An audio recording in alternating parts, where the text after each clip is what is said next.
کہ مکی صورتوں کے تعارف میں ہم نے پڑھا تھا کہ مکی قرآن میں توحید کی، رسالت کی اور آخرت پر ایمان کی دعوت ہے، جو دو انداز سے دی گئی ہے: التذکیر بھی آلاء اللہ اور التذکیر بھی ایام اللہ۔ التذکیر بھی آلاء اللہ کا مطلب ہے کہ اللہ کی نعمتیں، اس کی تخلیق، اس کی قدرتیں، اس کی اتھارٹی، آفاقی نشانیاں، یہ دیکھو، غور کرو، تو تم اللہ تک پہنچ جاؤ گے، تم ایمان لے آؤ۔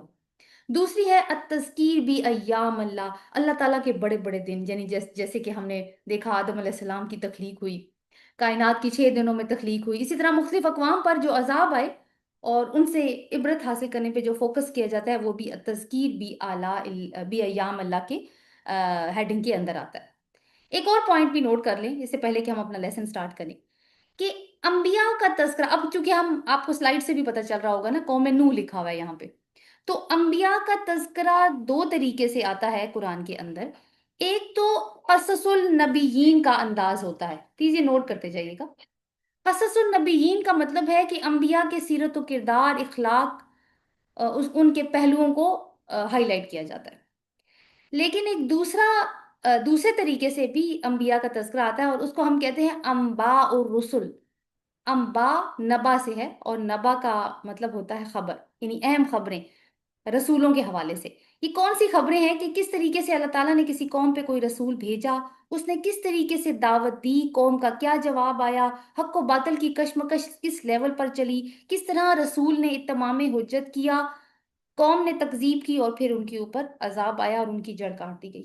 تو یہ انباء الرسل کے کانٹیکس میں آتا ہے۔ تو ہم اب انباء الرسل کا آغاز کر رہے ہیں سورۃ الاعراف کی آیت نمبر 59 سے۔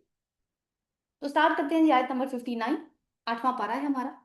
اعوذ باللہ من الشیطان الرجیم، بسم اللہ الرحمن الرحیم۔ لقد ارسلنا نوحا الى قومه فقال یا قوم اعبدوا اللہ ما لکم من الہ غیرہ انی اخاف علیکم عذاب یوم عظیم۔ صدق اللہ العظیم۔ البتہ بے شک ہم نے نوح علیہ السلام کو اس کی قوم کی طرف بھیجا، تو اس نے کہا: اے میری قوم، اللہ کی عبادت کرو، تمہارے لیے اس کے علاوہ کوئی الہ نہیں ہے، بے شک میں ڈرتا ہوں تم پر ایک بڑے دن کے عذاب سے۔ یہ پوائنٹس ہم نوٹ کر کے رکھنے ہیں۔ تو سب سے پہلے ہم یہ دیکھیں گے کہ اللہ تعالیٰ نے کہا کہ میں نے قوم نوح، یعنی ایک قوم کی طرف میں نے نوح علیہ السلام کو بھیجا۔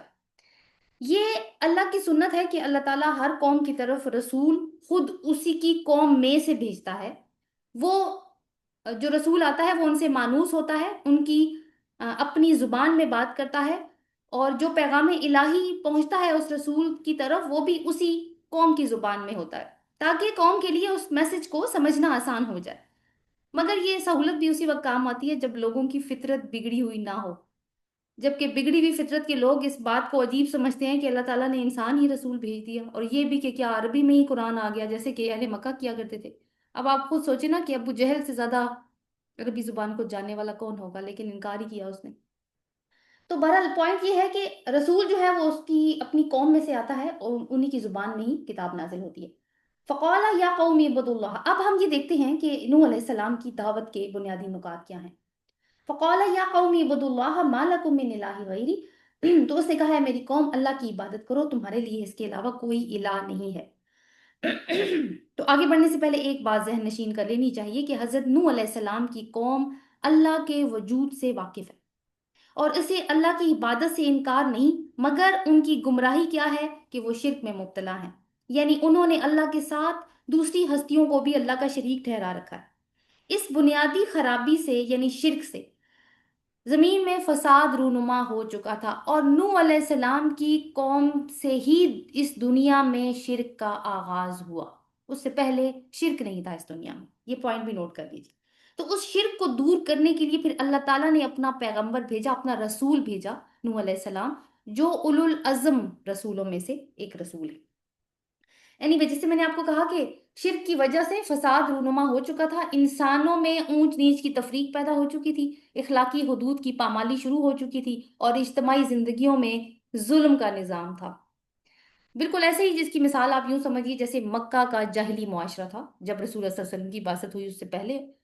تو اسی کو درست کرنے کے لیے پھر نوح علیہ السلام کی بعثت ہوئی۔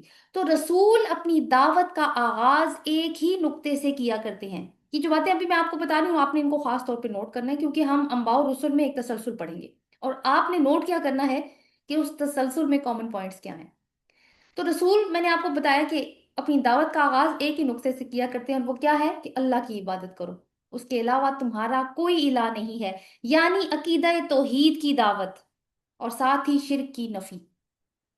یہ وہ بنیادی پتھر ہے جس کے بغیر انسانیت کی عمارت کھڑی نہیں ہو سکتی۔ یہ وہ بنیادی عقیدہ ہے کہ لوگ ایک کامن پوائنٹ پر اکٹھے ہو سکتے ہیں، پھر ان لوگوں کے مقاصد ایک ہو جاتے ہیں اور کوئی تفریق نہیں رہتی۔ یہی وہ اصول ہے جو انسانوں کو انسانوں کی غلامی سے نجات دلاتا ہے، اور یہی وہ راستہ ہے جس کے ذریعے انسان اپنی موز اور خواہشات کو ایک ڈسپلن میں رکھتا ہے۔ تو اب ہمیں یہاں سے معلوم ہوا کہ توحید کی کیا اہمیت ہے۔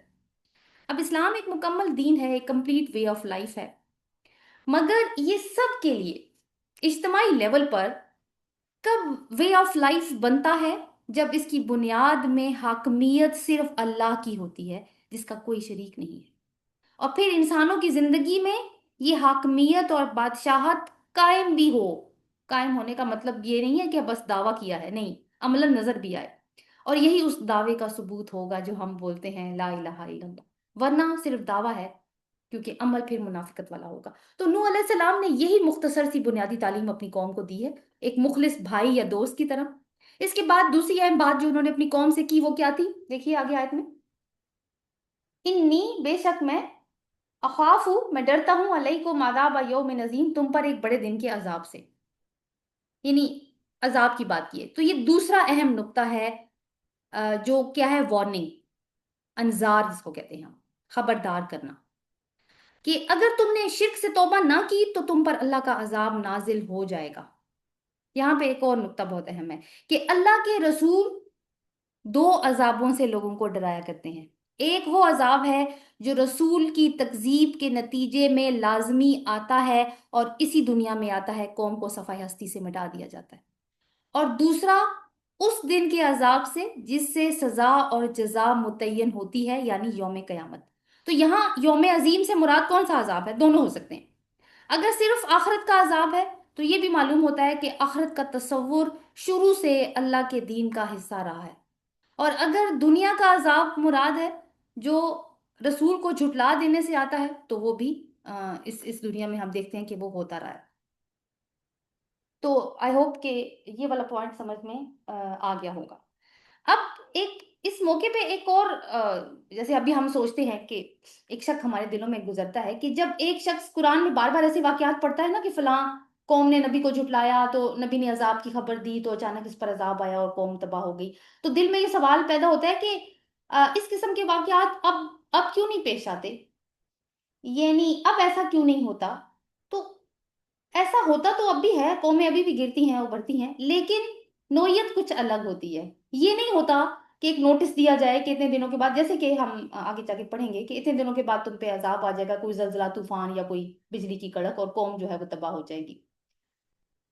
تو حقیقت کیا ہے کہ یعنی اخلاقی اور قانونی اعتبار سے ایک ایسی قوم کا معاملہ جو ایک رسول کی براہ راست مخاطب ہے، دوسری قوموں کے معاملے سے الگ ہوتا ہے۔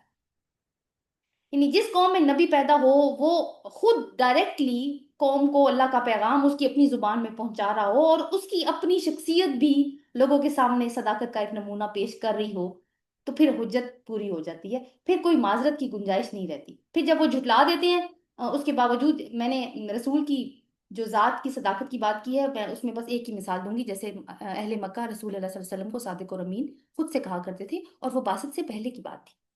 تو اس کا مطلب ہے کہ ان کا کریکٹر یعنی ایک اخلاقی لحاظ سے ویل اسٹیبلش تھا۔ تو جتنے بھی رسول اللہ تعالیٰ مبعوث کرتے ہیں ان کا کردار اسی طرح کا ہوا کرتا ہے کہ کوئی کردار پہ انگلی نہیں اٹھا سکتا جو مرضی کر لے۔ ہاں، دعوت پہ وہ اعتراضات کرتے ہیں مگر کوئی کردار پہ انگلی نہیں اٹھا سکتا۔ تو ایسے اللہ کے بھیجے ہوئے کو، اس کے نمائندے کو اگر کوئی قوم جھٹلا دیتی ہے تو پھر عذاب آ جاتا ہے۔ لیکن دوسری قوموں کے معاملے میں یہ اس طرح کی نوعیت کا عذاب نہیں ہوتا، جن کے پاس اللہ کا پیغام ڈائریکٹ نہیں آتا بلکہ مختلف اور ذریعوں سے پہنچتا ہے۔ تو اگر اس دنیا میں اب اس طرح کے واقعات نہیں ہو رہے جیسے رسولوں کے زمانے میں ہوا کرتے تھے، تو یہ کوئی عجیب بات نہیں ہے، اس لیے کہ محمد صلی اللہ علیہ وسلم کے بعد تو نبوت کا سلسلہ بھی تو بند ہو چکا ہے نا۔ ہاں یہ تعجب کی بات ہوگی کہ اب جیسے رسول نہیں ہے تو اسی طرح کا عذاب آ جائے جو جو پہلے آیا کرتا تھا. لیکن اس کا مطلب یہ بھی نہیں ہے کہ قوموں پہ عذاب آنے بند ہو گئے ہیں جو اللہ تعالیٰ سے گمراہ ہیں، جن کے اندر اخلاقی اور فکری گمراہیاں موجود ہیں، غلط عقائد موجود ہیں. ایسے چھوٹے موٹے عذاب اب بھی آتے ہیں، چھوٹی یا بڑی وارننگز اب بھی آتی ہیں، اور کبھی کبھی وہ فیصلہ کن بھی ہوتی ہیں. پوری پوری بستیاں تباہ ہو جاتی ہیں. بہت عرصے بعد پتہ چلتا ہے یہاں پہ کوئی بستی تھی جہاں پہ اب جھیل بن چکی ہے. پاکستان میں بھی یہ کام ہو چکا ہے. تو یہ چیزیں چل رہی ہیں، لیکن اب کوئی ایسا نہیں ہے جو کہ یہ بتائے کہ یہ عذاب جو ہے نا یہ یعنی ان کے مانوی حقیقت کی طرف لوگوں کی توجہ مبذول کروائے. اب کیا ہوتا ہے، اس کے بالکل کانٹریری کام ہو رہا ہوتا ہے کہ اب کیونکہ ہمارے پاس سائنسدان موجود ہیں، ہمارے پاس تاریخ دان موجود ہیں، فلاسفرز ہیں، تو وہ ان سارے واقعات کی توجہ جو ہے وہ یا تو فزیکل لاس کی طرف لے کر جاتے ہیں یا تاریخی کوئی سبب بتا کے لوگوں کو اس بھلاوے میں ڈالتے ہیں کہ دیکھو یہ ہوتا رہتا ہے. اب جیسے کلائمیٹ چینج آ رہا ہے یا گلوبل وارمنگ ہو رہی ہے یا یہ سارا کچھ ہو رہا ہے. تو اس کی وجہ سے لوگوں کو، کیونکہ عام لوگ تو سوچتے نہیں، تو ان کو ان کی توجہ کیونکہ اس طرف نہیں مبذول کروائی جاتی، تو ان کو سمجھنے کا موقع نہیں ملتا کہ اچھا یہ ہمیں اس اینگل سے بھی سوچنا ہے. تو پھر کیا ہوتا ہے کہ وہ آنکھیں بند کیے رہتے ہیں ان وارننگز کے، وارننگز پر بھی جو کہ اللہ تعالیٰ بھیج رہا ہوتا ہے. تو یہ ایک چھوٹا سا پوائنٹ، ایک کوشچن ارائز ہو سکتا تھا، تو اس لیے اس کو ایڈریس کر لیا گیا ہے. بہرحال آگے چلتے ہیں، آیت نمبر 60 دیکھیے. تو یہ تو نوح علیہ السلام کی دعوت کے دو پوائنٹس تھے جو ابھی ہم نے پڑھے کہ ایک اللہ کی عبادت کرو اور آخرت کا خوف کروایا انہوں نے. قال الملا، ملا کا لفظ انڈر لائن کر لیجیے، اور پلیز اس لفظ کو آپ نے یاد بھی رکھنا ہے، ملا کے نام سے ہی یاد رکھنا ہے. قال الملا، ملا من قومه انا لنراک فی ضلال مبین. کہا سرداروں نے اس کی قوم میں سے، یعنی مالا کا ترجمہ سردار کیا گیا ہے، بے شک ہم تمہیں دیکھتے ہیں کھلی کھلی گمراہی میں. اب یہاں پہ نوٹ کریں کہ ملا کا ذکر ہے، عام عوام کا ذکر نہیں ہے. ملا کسی بھی قوم کی اشرافیہ ہوتی ہے، اور یہ کردار آج پہلے بھی موجود تھا، آج بھی موجود ہے، آگے بھی یہ کردار موجود رہے گا. یہ کسی قوم کی کے سیاسی اور مذہبی رہنما ہوتے ہیں، اقتصادی ماہرین ہوتے ہیں، قانون دان ہوتے ہیں، ججز ہوتے ہیں، تعلیم دان ہوتے ہیں، اور بھی جو ملک اور قوم کی باغ دوڑ جن کے ہاتھ میں ہوتی ہے اصلا. یعنی ایلیٹ کلاس جو اپنی قوم کے لیے کچھ قوانین بناتی ہے اپنی ذہنی سوچ، اپنی ذہنی استعداد کے مطابق، اور عام طور پر وہ اپنے ہی اس میں دنیا کے فائدے اور اغراض کو سامنے رکھتے ہیں ان قوانین کو بناتے ہوئے. یہ کبھی بھی نہیں چاہتے کہ ان کا بنایا ہوا نظام ٹوٹے جس سے یہ اتنے عرصے سے فائدے اٹھا رہے ہیں. لہٰذا سب سے پہلے ایک سچے داعی حق کے سامنے یہ دیوار بن کے کھڑے ہو جاتے ہیں. یہ کوئی پبلک سٹیٹمنٹ ایسی دے دیتے ہیں کہ لوگ کیونکہ ان کو فالو بھی کرتے ہیں تو اس طرح کی رائے دے دیتے ہیں کہ لوگوں کا ایک مائنڈ بنانا شروع کر دیتے ہیں کہ ہم یہ لوگ ٹھیک کہہ رہے ہوں گے، ہم ویسے ہی کسی اور کی بات سن کے اپنا وقت ضائع کر رہے ہیں. لیکن ایک بات یاد رکھنے کی ہے کہ دیوار یہ اسی کے آگے کھڑی کرتے ہیں جو کہ ان کے نظام کو چیلنج کرتا ہے. ورنہ ہماری عبادتوں سے تو دجال کو بھی کوئی فرق نہیں پڑنے والا. بقول شاعر اقبال کہتا تھا کہ ملا کو جو ہے ہند میں سجدے کی اجازت، ناداں یہ سمجھتا ہے کہ اسلام ہے آزاد. تو یہ بات سمجھنی ضروری ہے کہ رسول سسٹم چیلنج کرنے آتا ہے سب سے پہلے تاکہ اللہ کا نظام قائم کر سکے. اب آپ واپس آیت کی طرف آئیے. ملا نے کیا کہا ہے؟ کہتے ہیں ہم تمہیں دیکھتے ہیں کہ تم خود گمراہ ہو، تو ہمیں کیا راستہ دکھاؤ گے، تم تو خود ایسے ہو. قریش مکہ نے بھی رسول اللہ صلی اللہ علیہ وسلم کو یہی کہا تھا کہ آپ بے دین ہو چکے ہیں، آپ نے دین ابراہیمی کو چھوڑ دیا ہے. اور وہ حضور صلی اللہ علیہ وسلم کو ابو کبشا کا بیٹا کہہ کے تانا دیا کرتے تھے. اس کو لکھیے، ابو کبشا کا بیٹا، اس پہ آپ نے سرچ کرنی ہے. ایک سوال یہاں پہ ہمارے مائنڈ میں یہ آنا چاہیے کہ انسان کب ایک ہدایت یافتہ انسان کو گمراہ سمجھنا شروع کر دیتا ہے؟ رسول صلی اللہ علیہ وسلم کو کیا وہ گمراہ سمجھا کرتے تھے جب تک انہوں نے دعوی نبوت نہیں کیا تھا؟ نہیں. ایسا کب ہوتا ہے؟ تو ایک ایک یعنی ثابت شدہ بات ہے کہ اللہ کے رسول کو یہ بات کہی جا رہی ہے، تو کیسا کب ہوتا ہے؟ ایسا اس وقت ہوتا ہے جب انسان خود سری، اپنی خود سری میں ایک لمٹ کو کراس کر جاتا ہے، جب وہ یہ سمجھنے لگتا ہے کہ میں سب سے بہتر ہوں. انا خیر من، کس نے کہا تھا؟ ابلیس نے. تو اس خود سری کے خمار میں پھر وہ جو بھی کرتا ہے نا، وہ کہتا ہے کہ اس کو کھلی آزادی ہے، میں جو کر رہا ہوں مجھے آزادی ہے کرنے کی، میں ٹھیک کر رہا ہوں. تو ایکچولی وہ کیا کر چکا ہوتا ہے؟ اپنی فطرت کو داغدار کر چکا ہوتا ہے، مسخ کر چکا ہوتا ہے. اب اس کی فطرت میں حق اور باطل میں تمیز کرنے کی جو صلاحیت ہے وہ ختم ہو چکی ہوتی ہے، کیونکہ وہ ہر چیز کا معیار اپنے ذاتی معیار سے سیٹ کرتا ہے۔ میں یہ سمجھتا ہوں ٹھیک ہے تو یہ ٹھیک ہے، اگر میں یہ نہیں سمجھتا تو غلط ہے۔ آج ہم جاہلیت اور ہدایت میں کتنے کنفیوزڈ ہیں۔ گمراہ کون نظر آتا ہے ہمیں؟ جو آج کے فیشن کے تقاضے پورے نہ کرے، ہاں میں ہاں نہ ملائے، اس سسٹم کے اگینسٹ ہو جائے۔ اور روشن خیال کون ہے؟ جو اس دنیا کی چکا چوند کے اصولوں کو مانتا ہو، اشرافیہ کو راضی کر کے جیتا ہو۔ تو دور بدل گئے ہیں، مگر ایسا لگتا ہے کہ انسانوں کی سوچ اور الفاظ نہیں بدلے آج بھی۔ تو ان کو نوح علیہ السلام اب اگلی آیت میں 61 میں جواب دیتے ہیں۔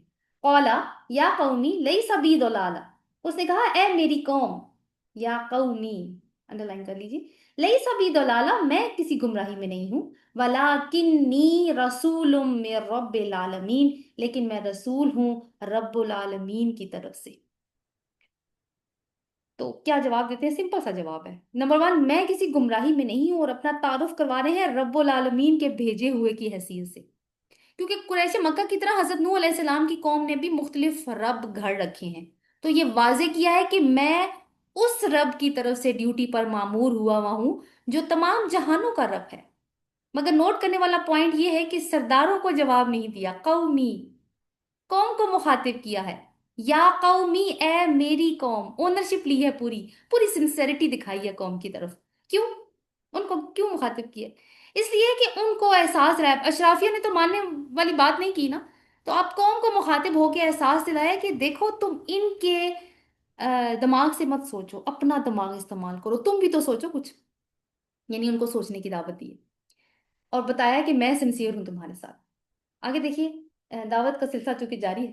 ابلیغکم، اگلی آیت آیت 62، ابلیغکم رسالات ربی، میں پہنچاتا ہوں تمہیں اپنے رب کے پیغامات، وانصح، اچھا اوپر نا دلالہ کو انڈر لائن کیجیے گا 61 میں، دلالہ، تو پھر اس کا لنک بنے گا آگے اگلے قصے میں، ٹھیک ہے؟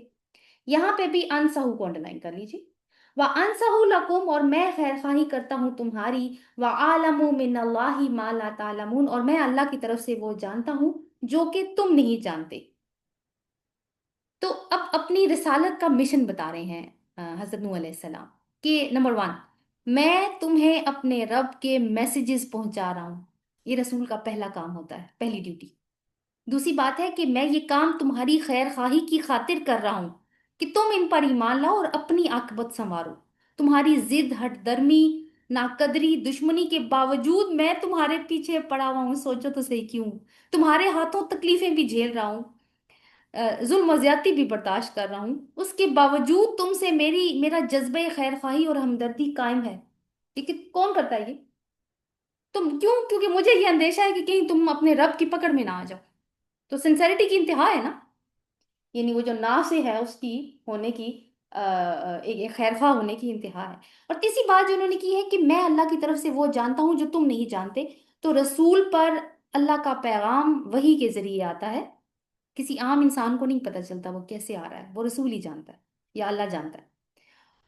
اور رسول کو غیبی حقیقتیں آنکھوں سے دکھائی جاتی ہیں جو عام لوگوں کی دسترس میں نہیں ہوتی، اور عوام جو ہیں وہ تو صرف ظاہر دیکھ رہے ہوتے ہیں، جبکہ اللہ کا رسول اللہ کے اذن سے بہت کچھ جانتا ہے۔ تو یہاں پہ عوام کو عذاب سے آ، وہ اس عذاب کی طرف بھی اشارہ کیا گیا ہے کہ میں تمہیں اس سے ڈرا رہا ہوں، لیکن ہوتا کیا ہے کہ عوام یہ جو عذاب کی دھمکیاں ہوتی ہیں نا، سوری جو انذار ہوتا ہے، یا کہہ لیں کہ خبردار کرنا ہوتا ہے یا ڈراوا ہوتا ہے، اس کو صرف دھمکی ہی سمجھتی ہے، اسی لیے کام نہیں بنتا آگے۔ آگے 69 دیکھیے، اوا اجبتم ان جاءکم ذکر من ربکم علی رجل منکم لینذرکم، کیا تمہیں تعجب ہوا اس بات پر کہ تمہارے پاس تمہارے رب کی طرف سے ایک نصیحت آئی ہے ایک شخص پر جو تمہیں میں سے ہے، تاکہ وہ تمہیں خبردار کرے؟ تو پہلے اس کو دیکھ لیتے ہیں، اتنی آیت کے حصے کو، کہ کیا میری بات مان لینے میں جو چیز تمہاری رکاوٹ بن رہی ہے تمہارے لیے، وہ یہ ہے کہ اللہ نے ایک شخص، ایک انسان جو تم ہی جیسا ہے، اس پر اپنی ہدایت اتار دی۔ اور یہ اعتراض بہت ساری قوموں کو تھا، اہل مکہ کو بھی یہ اعتراض تھا، سورۃ نام میں ہم پڑھ کے آئے ہیں نا، یہ رسول انسان کیوں ہے، یہ فرشتہ کیوں نہیں ہے، یا اس کے ساتھ فرشتہ کیوں نہیں اترا؟ تو اس کا جواب اللہ تعالیٰ نے کیا دیا تھا کہ فرشتہ اگر رسول ہوتا تو وہ کوئی بات کہتا تمہیں کرنے کے لیے، تو لوگ کیا کہتے؟ بھئی آپ تو فرشتے ہیں، بھوک پیاس دوسرے بشری تقاضے تو آپ کے ساتھ ہیں نہیں، تو آپ تو جو کہتے ہیں وہ کر سکتے ہوں گے، ہم تو آپ جیسے نہیں ہیں۔ تو اس لیے اللہ تعالیٰ انسانوں کو رسول بنا کے بھیجتا ہے تاکہ وہ لوگوں کے لیے ایک رول ماڈل بن سکے۔ آگے فرمایا کہ وہ تمہیں خبردار کر رہا ہے تاکہ، یعنی وہ جو شخص اترا ہے یعنی رسول، وہ تمہارے لیے کیوں آئے؟ لِیُنذِرَکُم، تاکہ تو وہ تمہیں خبردار کرے، اور تمہیں خبردار کرے گا، تم مطلب دل میں خوف رکھو گے تو تم اللہ کا تقوی اختیار کرو گے، اور تقوی اختیار کیا تو پھر کیا ہوگا کہ تمہارا کام بھی آسان ہو جائے گا۔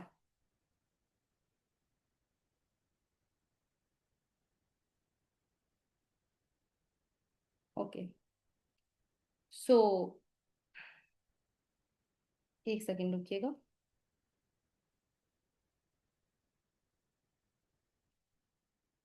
جی، تو اب یہاں پہ کیا ہے کہ یعنی رسول کے جو ڈرانے کا مقصد ہے وہ کیا ہے کہ لوگوں کے اندر اللہ تعالیٰ کی خشیت کو پیدا کرے، ٹھیک ہے؟ اور خشیت پیدا ہوگی تو کیا ہوگا کہ وہ اللہ تعالیٰ کی رحمت جو ہے اس کو ڈیزرو کریں گے اس کے بعد۔ پلیز مجھے 2 منٹ دیجیے گا، میں ایک سیکنڈ ریکارڈنگ کو۔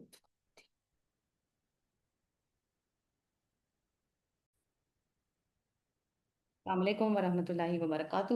جی، تو ایک بات تو ہم نے یہاں پہ ڈسکس کر لی ہے کہ تمہیں یہ بات عجیب لگی۔ آیت نمبر ہم کر رہے ہیں جو ابھی وہ 63 کر رہے ہیں، ٹھیک ہے؟ ابھی ہم 64 کریں گے اس کو۔ تو 63 میں آپ دیکھیے، میرا خیال ہے میں نے ایک آیت جو ہے نا وہ تھوڑی سی غلط اسٹڈی کی ہے، 63 کو ہی دوبارہ دیکھیے کہ کیا تمہیں یہ بات عجیب لگی کہ انجا ذکر من ربکم علی رجل منکم لینذرکم، تاکہ وہ تمہیں ڈرائے، ولتتقوا، تاکہ تم بچو، ولعلکم ترحمون، اور جب تقوی آئے گا تو اللہ تعالیٰ رحم کرے گا۔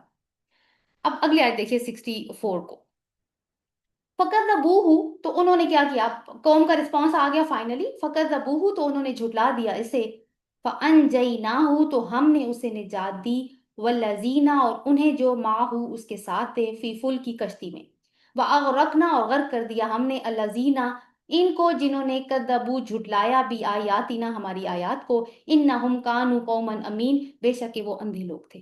اب یہاں پہ نا آپ نے دیکھا کہ اس قصے میں بہت زیادہ ڈیٹیل ہمیں نظر نہیں آ رہی، تو کیونکہ جس کانٹیکس میں جو جو کام چل رہا ہے نا، جس طرح سے رسول اللہ صلی اللہ علیہ وسلم کی دعوت چل رہی ہے مکہ کے اندر، اور جو رسپانس آ رہا ہے، یہ واقعہ جو ہے، جو نوح علیہ السلام کا قصہ یہاں بیان ہوا ہے، یہ اسی کے ارد گرد گھومتا ہے، اسی کانٹیکس کے آس پاس گھومتا ہے۔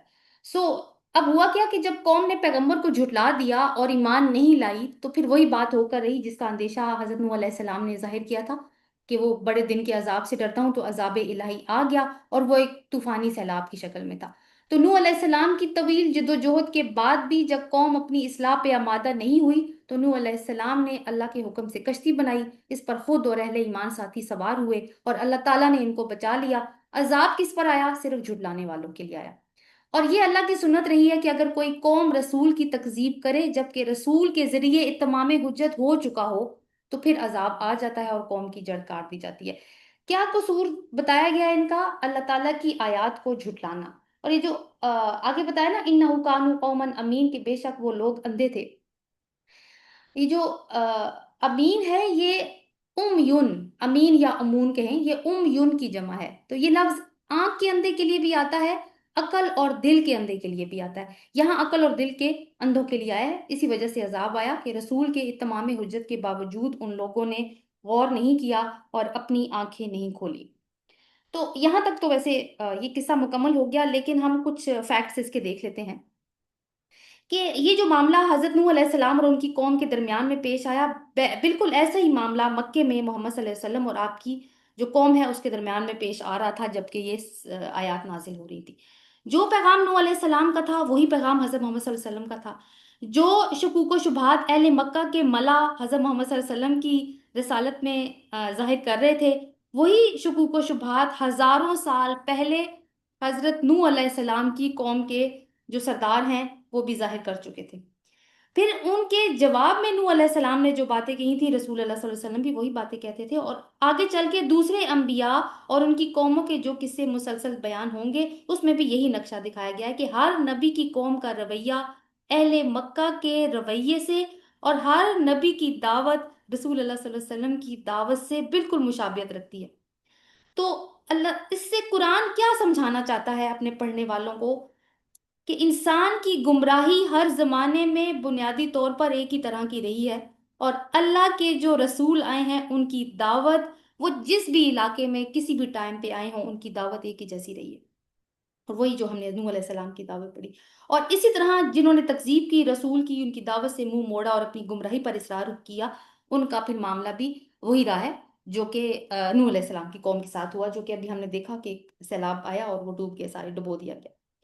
اچھا، ایک اور چیز اس میں نوٹ کر لیتے ہیں کہ اب ہم اگر یہ واقعات پڑھتے ہیں نا، تو ابھی ہم نے تھوڑی سی آیات میں اتنا بڑا نوح علیہ السلام کا قصہ جو ہے وہ مختصراً پڑھ لیا ہے، تو ایسا لگتا ہے کہ بس دو تین سیٹنگز ہوئی ہوں گی قوم کے ساتھ رسول کی، اور بس پورا معاملہ ختم ہوا۔ رسول اٹھا، اس نے بھی دعوت پیش کی، لوگوں نے اعتراضات کیے، نبی نے جواب دیا، لوگوں نے جھٹلایا، اللہ نے عذاب دے دیا، قصہ ختم۔ تو ایسی بات نہیں ہے۔ جن واقعات کو یہاں پہ سمیٹ کے کچھ آیات میں بیان کیا گیا ہے وہ بہت طویل عرصے میں پیش آئے ہیں، لیکن یہ قرآن کا مخصوص بیان ہے۔ آپ خود سوچئے کہ اگر ایک ایک دن کی دعوت کو ریکارڈ کیا جائے تو پھر کتنا بڑا ڈاکیومنٹ بنے گا۔ تو قرآن جو قصہ بتاتا ہے نا، وہ کوئی انٹرٹینمنٹ کی خاطر نہیں بتاتا، بلکہ سبق آموزی کے لیے وہ قصہ آتا ہے۔ اس لیے ہر جگہ پہ تاریخی واقعات کے بیان میں قصے کے صرف اسی پہلو کو اجاگر کیا جاتا ہے جو کہ کانٹیکس سے میچ کرتا ہے، باقی تفصیلات کو نظر انداز کر لیا جاتا ہے۔ فار ایگزامپل اسی قصے کو دیکھ لیں، قصہ نوح کو جو ابھی ہم نے پڑھا، یہاں اس کے بنیاد، اس کے بیان کا مقصد کیا ہے، کیوں بتایا جا رہا ہے کہ پیغمبر کی دعوت کو جھٹلانے کا کیا انجام ہوتا ہے۔ لہٰذا اس مقام پر یہ ظاہر کرنے کی ضرورت نہیں تھی کہ انہوں نے کتنی طویل مدت تک قوم کو دعوت دی اور قوم نے پھر ڈیٹیل میں کیا ان کو رسپانس کیا۔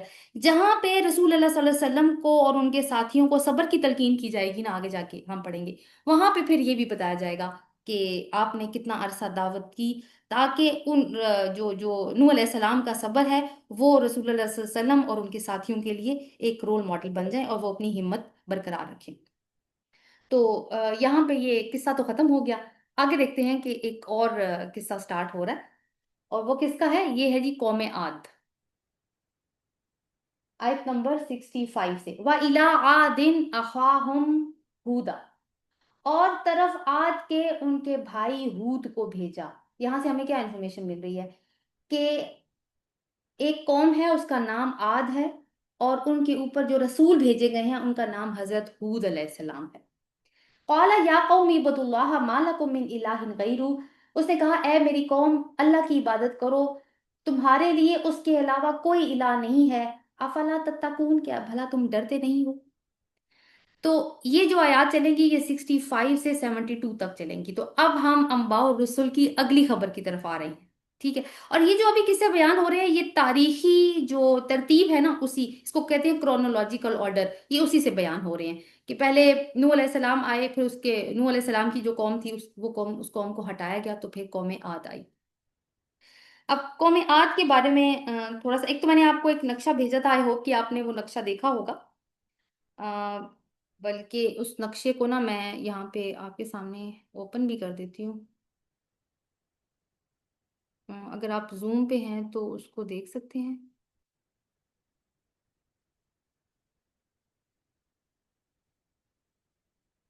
جی یہ دیکھیے، واٹس ایپ پہ ویسے میں نے بھیجا ہوا ہے آپ کو یہ نقشہ، آپ وہاں پہ بھی دیکھ سکتے ہیں۔ آپ کو نظر آ رہا ہوگا جہاں پہ عرب لکھا ہوا ہے، وہاں پہ نیچے قوم عاد کا علاقہ ہے بحیرہ عرب کے ساتھ، ٹھیک ہے؟ اور حضرت نوح علیہ السلام کا وہ جو جہاں پہ دریا دجلہ لکھا ہوا ہے، اوپر چلے جائیں اگر عرب سے، اگر آپ کو یہ میرا کرسر نظر آ رہا ہو تو یہ قوم نوح کا علاقہ ہے، یہ دریا فرات آپ کو نظر آ رہا ہے، یہ قوم نوح ہے، قوم نوح کا علاقہ ہے۔ اور اس طرف ہمیں ایران نظر آ رہا ہے، اس طرف ہمیں یعنی شمال کی طرف، جو عرب کے شمال کی طرف قوم نوح کا علاقہ ہے، اور اس سائڈ پہ بحر روم ہے، اور بیت المقدس جو ہے یعنی فلسطین کا علاقہ ہمیں اس سائڈ پہ نظر آ رہا ہے۔ پھر قوم سمود، پھر انشاءاللہ اس کے بارے میں بعد میں بات کریں گے، تو ابھی تو فی الحال اتنا ہی۔ اچھا، یہ میں نقشہ آپ کو کیوں دکھا رہی ہوں کہ یہ وہ اقوام ہیں جن کو عرب بہت اچھے طریقے سے جانتے تھے، عربوں سے پہلے اسی علاقے میں یہ اقوام انہی کے علاقے میں یا ان کے آس پاس گزر چکی تھی یہ۔ تو یہ قوم عاد کے بارے میں ابھی ہم پڑھنے جا رہے ہیں۔ اوکے، ان کے بارے میں تھوڑی سی معلومات، کہ قوم عاد جو ہے یہ عرب کی قدیم ترین قوم تھی، اور ان کے افسانے جو ہیں وہ اہل عرب میں بہت مشہور تھے، بچہ بچہ ان کے نام سے واقف تھا۔ ان کی بڑی شہرت تھی، بڑی ان کی شان و شوکت تھی، وہ ایک ضرب المثل کی حیثیت رکھتی تھی۔ اور پھر دنیا سے اتنی بڑی پاورفل قوم کا مٹ جانا، وہ بھی ایک ضرب المثل بن کے رہ گیا۔ تو اسی شہرت کی وجہ سے عربی زبان میں ہر قدیم چیز کو آدی کا لفظ بولا جاتا ہے، ہر قدیم چیز کے لیے عین الف دال یا آدی۔ آثار قدیمہ کو آدیات کہتے ہیں۔ ایسی زمین جس کا کوئی مالک نہ ہو اور وہ بے آباد پڑی ہوئی ہو، اس کو عادی الارض کہتے ہیں۔ شاعری میں بھی، عرب شاعری میں بھی اس کا ذکر ملتا ہے۔ تو یہ میں کیوں آپ کو بات بتا رہی ہوں کہ یہ اتنی مشہور قوم تھی کہ ان کے جو نام ہے اس کو عرب جو ہے وہ اپنے مختلف وکیبلری میں استعمال کیا کرتے تھے۔ اچھا جی، ایک حدیث میں آتا ہے کہ ایک دفعہ رسول اللہ صلی اللہ علیہ وسلم کی خدمت میں بنی زید بن شیبان کے ایک صاحب آئے جو عاد کے علاقے میں رہنے والے تھے۔ انہوں نے وہ قصے حضور صلی اللہ علیہ وسلم کو سنائے جو اس قوم کے متعلق قدیم زمانوں سے ان کے علاقے کے لوگوں میں نقل ہوتے چلے آ رہے تھے۔ تو قرآن کی روح سے ابھی آگے جا کے ہم سورہ احقاف میں یہ پڑھیں گے کہ ان کا جو علاقہ تھا اس کا نام احقاف تھا۔ یہ حجاز، یمن اور یمامہ کے جنوب مغرب میں تھا۔ یہیں سے پھیل کر ان لوگوں نے یمن کے مغربی ساحل، عمان اور حضر موت تک اور عراق تک یہ لوگ پھیل گئے تھے۔ اور تاریخی حیثیت سے اس قوم کے آثار تو اب اس دنیا میں تقریباً ختم ہو چکے ہیں، لیکن جنوبی عرب میں کہیں کہیں کچھ پرانے کھنڈرات موجود ہیں جن کو نسبت دی جاتی ہے کہ یہ عاد کے کھنڈرات ہیں۔